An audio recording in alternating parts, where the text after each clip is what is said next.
है आपके अपने चैनल एग्जाम अड्डा 5 स्टडी पर। नई प्राइमरी शिक्षक भर्ती पर शिक्षा मंत्री के जवाब से मानो भूचाल सा आ चुका है पूरे यूपी में।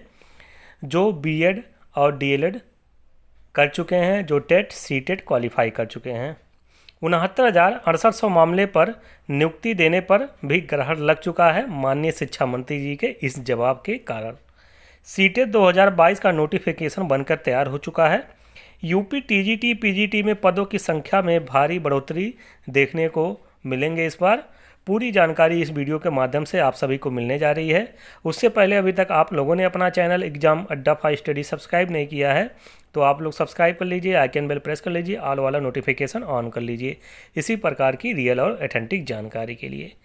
तो दोस्तों, समाजवादी पार्टी की तरफ से आज शिक्षा मंत्री जी से जवाब मांगा गया कि प्राइमरी में छात्र और शिक्षक के अनुपात के बारे में।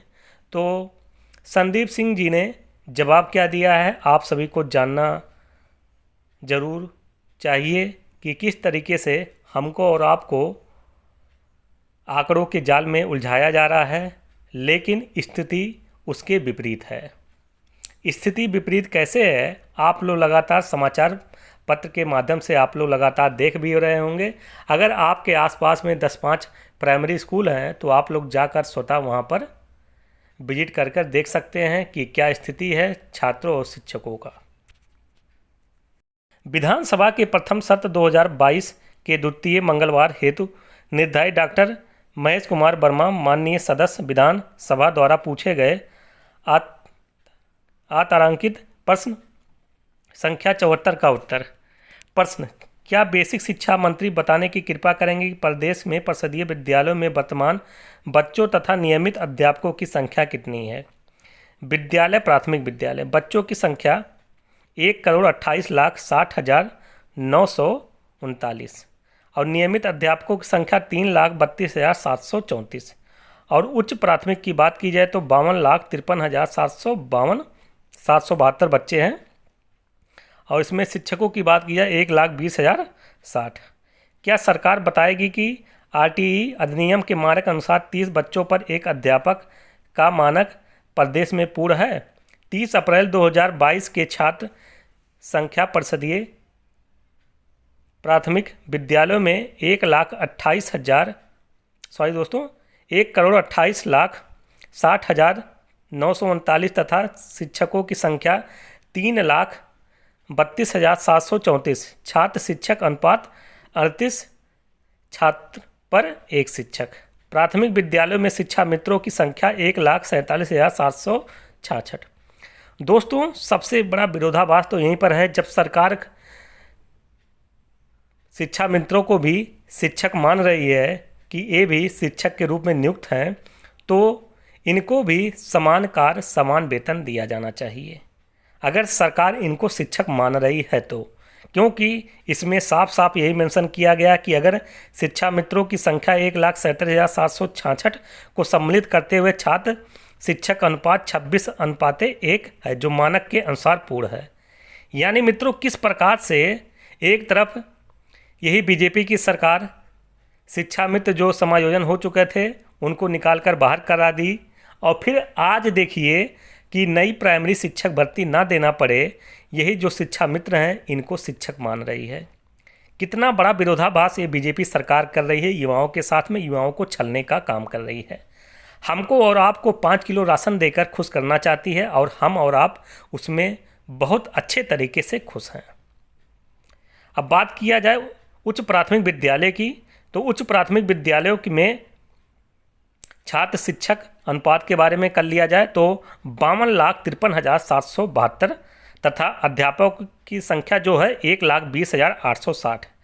और फिर यहाँ पर देखिए 43:1 जो आरटीई एक्ट का उसमें हवाला दिया जाए 35/1 का मेंशन किया गया, 43 बताया जा रहा। फिर लेकिन यहाँ पर भी देखिए अनुदेशकों की संख्या 27,555 है। सुप्रीम कोर्ट ने भी कहा था कि 17,000 इनको वेतन दिया जाए अनुदेशक को, लेकिन वेतन क्या दिया जा रहा है? 7,000 8,000। यहाँ भी इनको पूर्ण रूप से अध्यापक माना जा रहा है। तो देखिए कैसे मकर जाल में माननीय बेसिक शिक्षा मंत्री जी, अब इनको भी आने वाले समय में खड़ंजा मंत्री का पद भी दिया जाएगा क्योंकि जिस हिसाब से ये ट्वीट करने में आगे हैं और गलत गलत आंकड़े पेश करने में माहिर हो चुके हैं। यदि हाँ, तो क्या सरकार उक्त का वक्तव्य जनपदवार ब्यूरो सदन के पटल पर रखेगी? यदि नहीं तो क्यों? तो ये हाल है आपके उत्तर प्रदेश का। अब आप लोग खुश रहिए, मस्त रहिए, 5 किलो राशन लीजिए। जिस हिसाब से आप लोगों ने विधानसभा में 2022 विधानसभा चुनाव में माननीय योगी जी को आप लोगों ने चुनकर दोबारा भेजा है, तो उसका तो आप लोगों को फल मिलेगा ही मिलेगा। मौज मस्ती के साथ में आप लोग 5 किलो राशन मिल रहा है। मंदिर मस्जिद पर डिबेट ज़बरदस्त तरीके से आपके न्यूज़ चैनलों पर हो ही रहा है।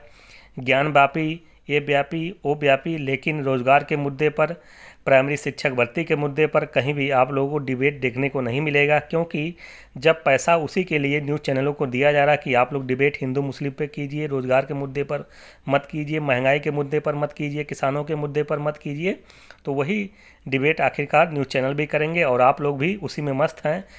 हिंदू राष्ट्र बनाने के चक्कर में, हिंदू राष्ट्र पता नहीं क्या क्या राष्ट्र, आप लोग, सबसे बड़ा तो राष्ट्र हमारा और आपका इंसानियत है।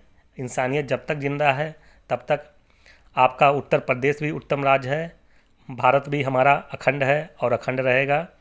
और भारत सदैव जो गौरव आज तक अर्जित किया है वो लगातार रहेगा। हमारे हिंदू भी हैं, हमारे मुस्लिम भाई भी वही हैं, सिख ईसाई सब आपस में भाई भाई हैं, लेकिन हमारा जो देखा जाए इस समय क्या चल रहा है, बस लड़ाने का काम किया जा रहा है, अपनी रोटी सेकने का काम किया जा रहा है।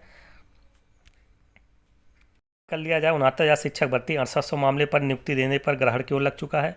क्योंकि सरकार ने, जो शिक्षा मंत्री ने एक आंकड़ा प्रस्तुत किया है, उसके बाद अब छात्र के एक संगठन जो 19,000 या कहें मित्रों जो जनरल के अभ्यर्थी हैं, उनका एक धड़ा अब जो बेसिक शिक्षा मंत्री जी ने अपना बयान जारी किया है उसको लेकर वो लोग कोर्ट जा रहे हैं कि जब शिक्षक और छात्र का अनुपात, मतलब या कहें छात्र और शिक्षक का अनुपात जब बराबर है, तो किस प्रकार से इन 6800 छात्रों को नियुक्ति दी जाएगी। अगर 6800 छात्रों को नियुक्ति दी जा रही है तो इसमें रिजर्वेशन सबको दिया जाना चाहिए, जनरल का भी, ओबीसी का भी, एससी का भी और एसटी का तो भी कुछ बातें नहीं हैं।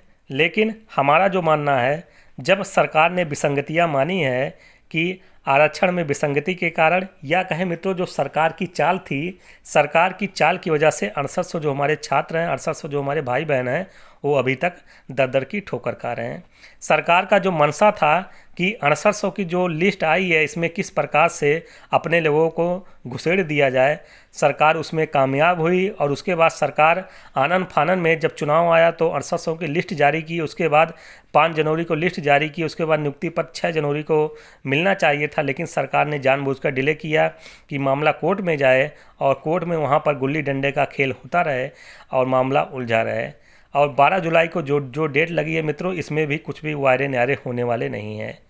आप लोग देख लीजिएगा, क्योंकि सरकार खुद चाह रही है कि जो मामला है 12,460 की तरह हो जाए। आप लोगों ने देखा होगा कि किस प्रकार से आप लोगों ने विशाल धरना प्रदर्शन दिया, लेकिन उसका सार्थक परिणाम आप लोगों को कहीं भी देखने को नहीं मिला। यहाँ तक देखा जाए तो नेशनल मीडिया पर आप लोगों का जो मुद्दा है वो कवर नहीं किया गया, बस जो आपके उत्तर प्रदेश के चैनल हैं उसी पे कवर किया गया। और पेपर वाले भी बढ़ा चढ़ा के क्या लिखे हैं आप लोग खुद समझदार हैं, देख चुके होंगे, मुझे बताने की ज़रूरत नहीं है। अब बात की जाए सीटेट नोटिफिकेशन के बारे में, तो जो सीटेट नोटिफिकेशन है वो आपके 1 जून से लेकर 7 जून के बीच में आप लोगों के समक्ष आ जाएगा। तो आप लोग जो सीटेट का फार्म इस बार भरने वाले हैं अपनी तैयारी स्टार्ट कर दीजिए। अब बात की जाए टीजीटी पीजीटी के बारे में, तो टीजीटी पीजीटी के बारे में इस बार पदों की संख्या में भारी बढ़ोतरी होने को आई है, क्योंकि जो पदों की संख्या है लगभग 8,500 के आसपास, 8,500 से लेकर 10,000 के बीच में आने की प्रबल संभावना है। तो ये थी महत्वपूर्ण जानकारी। ऐसे जानकारी के साथ आप लोग निरंतर चैनल के साथ बने रहिए।